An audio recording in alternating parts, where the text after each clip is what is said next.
नमस्कार मित्रो, स्वागत आहे तुमचं या व्हिडिओमध्ये. मित्रो, आपण या व्हिडिओमध्ये वेगळ्या प्रकारची माहिती पाहणार आहोत आणि तुमच्यापर्यंत काही वास्तविक गोष्टी या ठिकाणी पोहोचवण्याचा प्रयत्न करणार आहोत. आपल्या चॅनलचं नाव जे जनशिक्षण आहे त्याप्रमाणे आपण लोकांमध्ये जाणीव जागृती निर्माण करण्यासाठी व्हिडिओ बनवत असतो. मित्रो, नुकतंच आपण पाहिलेलं आहे की कोलकाता आणि बदलापूर या ठिकाणी बलात्काराच्या घटना घडलेल्या आहेत आणि ह्या दोन्हीही घटना ज्या आहेत त्या अतिशय माणुसकीला काळिमा फासणाऱ्या घटना आहेत. त्या घटनांचा आपण निषेध करतो आणि आपल्या चॅनलच्या माध्यमातून याच्यामध्ये जे आरोपी आहेत किंवा ज्यांनी अशा प्रकारच्या घटना या ठिकाणी केलेल्या आहेत त्यांना कठोरातली कठोर शिक्षा व्हावी अशी मागणी आपण करतो. मित्रहो, ह्या ज्या घटना आज समाजात घडत आहेत त्याची कारणं शोधणं गरजेचं आहे आणि त्याच दृष्टीनं आपण थोडंसं विश्लेषण या व्हिडिओमध्ये करणार आहोत. समाजामध्ये असं का घडतं, याची कारणं काय आहेत.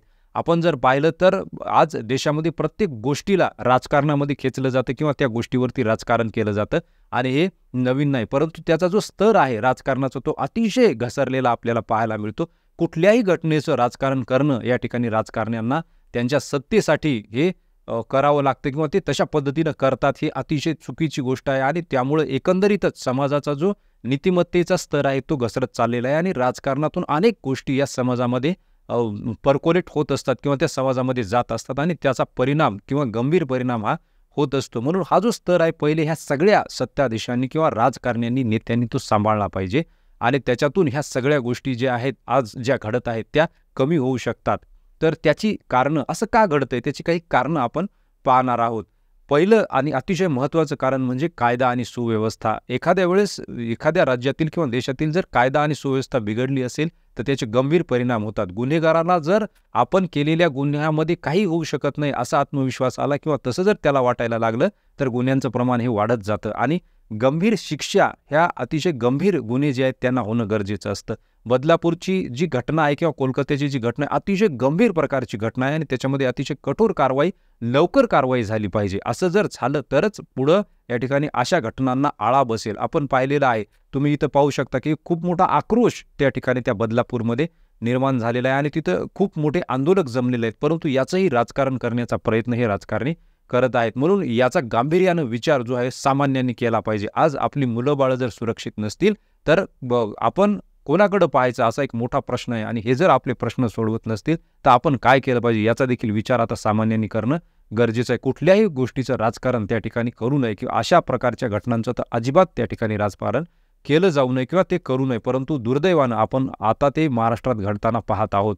खूप मोठ्या प्रमाणामध्ये ज्यावेळेस कायदा आणि सुव्यवस्थेचा प्रश्न निर्माण होत असतो त्यावेळेस अशा घटना घडत असतात. म्हणून गुन्हेगाराला शिक्षा होणं गरजेचं आहे. आपण पाहिलेलं आहे की गुजरातच्या ज्या केसमध्ये त्या ठिकाणी जे आरोपी होते त्यांना कोर्टाकडून सोडण्यात आलं आणि त्यांना सोडल्यानंतर काही लोकांनी त्यांचे सत्कार केले. जर गुन्हेगारांचे सत्कार होत असतील, गुन्हेगारांना जर अशा पद्धतीनं वागवलं जात असेल तर ही जी प्रवृत्ती आहे किंवा ही जी भावना आहे ही पुन्हा त्या ठिकाणी उचल खाते आणि समाजामध्ये मोठ्या प्रमाणात गुन्हेगारी वाढत असते. तर याचा गांभीर्यानं विचार करणं गरजेचं आहे. कायदा आणि सुव्यवस्था हे पहिलं आणि महत्त्वाचं कारण याच्यामध्ये त्या ठिकाणी आपल्याला म्हणता येतं. दुसरं महत्त्वाचं कारण याच्यामध्ये आहे ही जी आहे ही मानसिक विकृती आहे. आपण जे पाहिलेलं आहे ह्या ज्या घटना घडतात हे काय आहे तर हे दुसरं तिसरं काही नसून मानसिक विकृती आहे. मला एक मानसशास्त्रामध्ये पेपर होता त्याचं नाव ॲबनॉर्मल सायकॉलॉजी आहे किंवा त्याला अपसामान्यांचं मानसशास्त्र असं म्हणतो आणि त्यामध्ये अपसामान्य माणसं कोण किंवा विकृत माणसं कोण तर अशा घटना करणारे किंवा असं वागणारी माणसं ही विकृत असतात असं एक विश्लेषण त्याच्यामध्ये आहे. आणि त्याच्यामध्ये काही याची कारणं सांगितलेली आहे ज्याच्यामध्ये हार्मोनल इम्बॅलन्स असेल किंवा पुढं जाऊन अजून याचा जर खोलात विचार केला तर आजचं जे आपलं एकदम राहणीमान आहे किंवा ज्या पद्धतीनं आपण जगतो आहोत प्रचंड मोठ्या प्रमाणात स्ट्रेस आहे आणि त्यातून आपलं जे खानपान आहे किंवा ज्याला उत्तेजक पदार्थ घेणं आहे किंवा व्यसन आहे याच्यातूनही अशा घटना घडतात. त्याच पद्धतीनं आपलं जे आपल्या मनावरचा ताबा आहे तो त्या ठिकाणी गेल्यानंतर अशा प्रकारच्या घटना घडतात. मुळात अशी जी माणसं आहेत ती विकृत असतात. ही दुसऱ्या नंबरचं कारण आहे किंवा हे दुसरं कारण आपल्याला या ठिकाणी मानता येते की विकृत मानसिकतेचीच माणसं हे असं करतात. आपण पाहिलेलं आहे समाजामध्ये ही माणसं मुलींवरच नाही म्हणजे आपण पाहतो की ह्या ज्या मुली आहेत अतिशय कमी वयाच्या किंवा लहान मूल बालक आहेत त्यांच्यावरती अत्याचार करतात. परंतु अशाही काही घटना घडलेल्या आहेत मुलांवर देखील अशी माणसं अशा प्रकारचा अत्याचार करतात आणि ह्या घटना घडलेल्या आहेत. तर ही एक मानसिक विकृती आहे. हे दुसरं महत्त्वाचं कारण आहे. तिसरं महत्त्वाचं कारण याच्यामध्ये मित्र आपल्याला पाहता येईल की सभोवतालचं सामाजिक वातावरण आणि संधी. गुन्हेगाराला जर संधी मिळाली तर तो नक्कीच गुन्हा करतो आणि आपण पाहिलेलं आहे ज्या शाळेमध्ये ही घटना घडलेली आहे, मग तिथं त्या शाळेत ही घटना घडती कशी? मग तिथं असलेले शिक्षक किंवा तिथं असलेले मुख्याध्यापक, तिथं असलेले कर्मचारी हे कुठं होते किंवा त्यांना हे माहिती नाही का? म्हणजे ही संधी त्याला कशी मिळाली? म्हणजे व्यवस्थित त्या ठिकाणी मॉनिटरिंग होतं का नाही? यामध्ये मला कुठल्याही शिक्षकांना किंवा मुख्याध्यापकांना दोष द्यायचा नाही. परंतु आपल्या अवतीभोवती काय घडतं याची माहिती किंवा याची जाणीव आपल्याला असणं गरजेचं आहे. शाळा, महाविद्यालय याच्यामध्ये हे फार महत्त्वाचं आहे. आता शासन सांगते की आपण सीसीटीव्ही बसवण्याचं प्रयोजन करू किंवा सीसीटीव्ही बसवू. त्याचनंतर शासनानं सांगितलेलं एक पत्र निघालेलं आहे की कॅरेक्टर पाहून तुम्ही लोकांना त्या ठिकाणी काम द्या किंवा तिथं बोलवा. आता हे जे कॅरेक्टर पाहून म्हणजे नेमकं काय? याच्यामध्ये फार मोठे पेच प्रसंग आहेत. आपण अशाही काही घटना पाहिलेल्या आहेत की शिक्षकांनीच अशा प्रकारचे कांड केलेले आहेत. शिक्षकांनीच अशा प्रकारचे त्या ठिकाणी घटना केलेल्या आहेत. मग शिक्षकाचं कॅरेक्टर तुम्ही कशा पद्धतीनं पाहणार? किंवा इतरही असतील, शिक्षकच नाही, इतरही त्या ठिकाणी जे असतील त्यांनी देखील अशा प्रकारच्या गोष्टी केलेल्या आहेत. मग त्याचं तुम्ही कॅरेक्टर कसं तपासणार? हा एक मोठा प्रश्न त्या ठिकाणी आहे. परंतु शासन अशा पद्धतीनं त्याच्यावरती काहीतरी मलमपट्टी करण्याचा प्रयत्न करत असते आणि त्याच्यातूनच त्यांनी हे पत्र काढलेलं आहे. त्यानंतरचं जे महत्त्वाचं कारण आहे संधी मिळणे. मग त्याला जर संधी मिळाली तर तो गुन्हा करतो.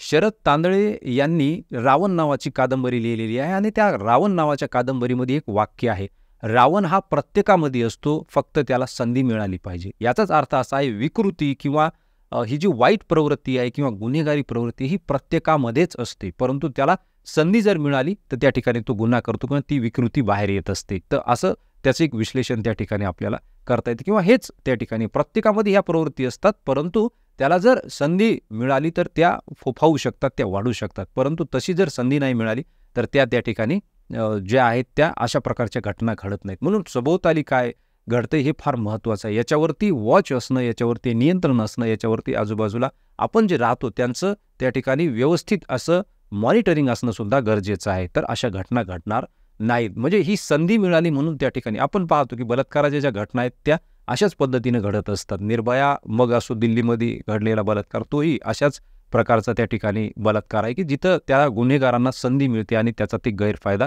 त्या ठिकाणी घेतात. म्हणून ह्या सगळ्या गोष्टी ज्या आहेत त्याचं मॉनिटरिंग व्यवस्थित होणं गरजेचं आहे.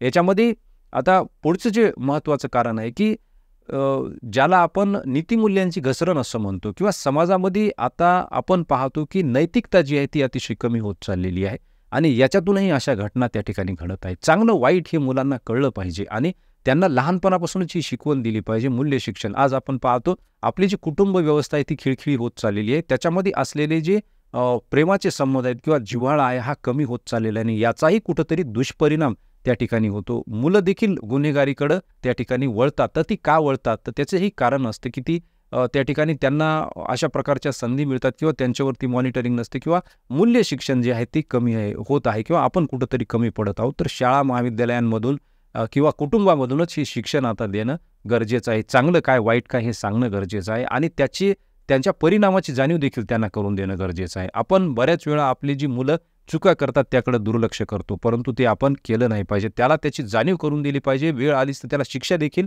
केली पाहिजे, कारण ते महत्त्वाचं आहे. तरच त्या ठिकाणी त्याला जे समाजात पुढं वागायचं आहे किंवा समाजात पुढं त्याला जायचं आहे याच्याबद्दल माहिती किंवा याच्याबद्दलची त्याची वागणूक त्या ठिकाणी सुधारू शकते. तर अशा पद्धतीनं ही जी कारणं आहेत महत्त्वाची 3-4 मला वाटतात या घटनेमध्ये मानसिक विकृती आहे, कायदा सुव्यवस्था आहे, सामाजिक मूल्यांची घसरण आहे आणि संधी मिळणं आहे. हे 4 महत्त्वाचे कारणं याच्यामध्ये आहेत. अनेक इतरही कारणं त्या ठिकाणी असतील. याचं खोलामध्ये देखील विश्लेषण करता येईल, परंतु आपण जर पाहिलं तर एक प्रमुख अशा प्रकारचं कारण आपल्याला इथं हे पाहायला मिळतं. म्हणून हे जे गुन्हेगार आहेत असा गुन्हा घडूच नये म्हणून त्या पद्धतीनं आपल्याला त्या ठिकाणी आता तयारी करणं गरजेचं आहे. Prevention is better than cure असं जे म्हणतात त्या पद्धतीनं आपण ही सगळं जे आहे पुढं करणं गरजेचं आहे. तरच हे गुन्हे किंवा अशा प्रकारच्या प्रवृत्ती समाजामध्ये कमी होतील आणि आपल्याला अशा प्रकारच्या घटना झालेल्या पाहायला मिळणार नाहीत. तर मित्रहो, अशा प्रकारचे हे विश्लेषण मी तुमच्यासमोर ठेवतो. तुम्हाला याबद्दल काय वाटतं किंवा तुमची काय प्रतिक्रिया आहे